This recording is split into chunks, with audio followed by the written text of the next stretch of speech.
So here we are in the Aussie bush. Don't be fooled. 50 metres to my right we begin a pine forest. 150 to my left is the other part of the pine forest. And here's the star of the show, Revolt E Plus Pro XR. It's over a week old now. I think I'm up around 600 kilometres already. And I got the new GPS yesterday, mainly because the old GPS would not talk to the bike.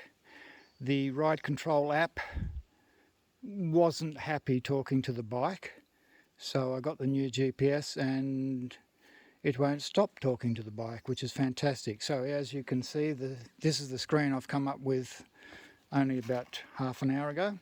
So that's the battery percentage for the actual unit GPS, e-bike battery, speed when I'm going, cadence, travel range. While I've got that up, let's play with this. That's in eco. 93 if I was in the next level up. 72 in the next. 61.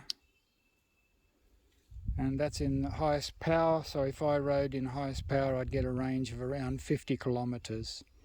And that's with 72% of the battery left, although do not forget the last 8% of the battery is reserved entirely for the gear changing. And I'm not sure if that's I will actually run the battery down just to see what happens with that. And that's all you need to know about that as I pop back. Oh, hello, I've gone back out. There we are, back to that. So the changes, I've already done a video showing you the switches on all this. The main changes, of course, they've gone to the Shimano motor, which other people have shown you plenty of information about.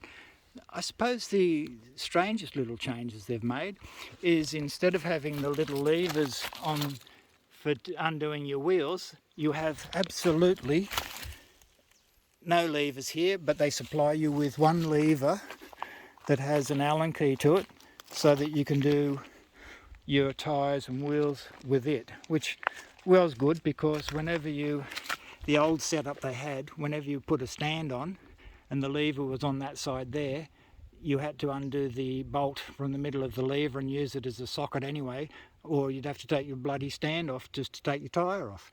So that was a pain in the rear end. So what else have we got here set up? I do have mud guards on order. They're already in the post coming to me. My rides the other day where I got absolutely creamed with garbage up the back, the novelty wore off. The other big change, which is significant, in the old one, that was actually a key. And you needed to have a key with you at all times so you could open the battery up. That's now a tool. It doesn't come with the bike, but I already have one, because it's the same tool you use under here to make adjustments to the securing of the battery.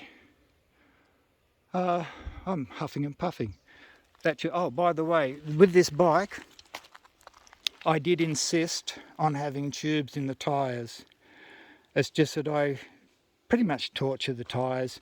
As you can see, this sort of stuff I ride over that at 20 kilometres an hour and I don't hesitate. I've done that a few tests on these tyres and the previous tyres on the other bike, and they handle it. They don't get cut, they don't get scratched, and every so often you'll hear one of the rims hit a rock and throw it out to the side. So like I said, I do like to ride with tubes. I carry a spare tube, and that's what you'll find up in there. That's the toolkit, and it's quite comprehensive. Repairs for the tyres and the spare tube. And in here, that has a spray jacket, basically for wind chill. It lets me get wet if it's pouring rain, but it stops the chest from getting a chill. The rest of the body's working pretty hard so it stays warm. I also carry bamboo skewers in there, especially when you're riding in the bush. Long grass, thistles and all sorts of stuff get caught in the gears at the back, and you're not always going to pull up near a ready supply of little twigs to clean out your chain. and especially with some of the thistle stuff I've gone through, the last thing you want to do is be doing that with your bare hands. And as for my opinion on the bike, absolutely love it. Absolutely love it. The new system with the power buttons here, where you can change power buttons, it is absolutely magic. Although the bike just turned itself off. So yeah, absolutely magic. Brilliant in sand. With this and the previous Revolt, riding in sand, I found 15 to 20 kilometres an hour is the right speed. You sit right back and then you try to float the front tyre, and having these extra switches just makes it so much easier. You can really just fine tune your power instead of having to set a power and then pedal to it. You've got so much flexibility. You still work your ass off trying to keep the bike upright on a lot of the soft sand, but hey, it just makes it a lot more fun. Anyway folks, have a good one.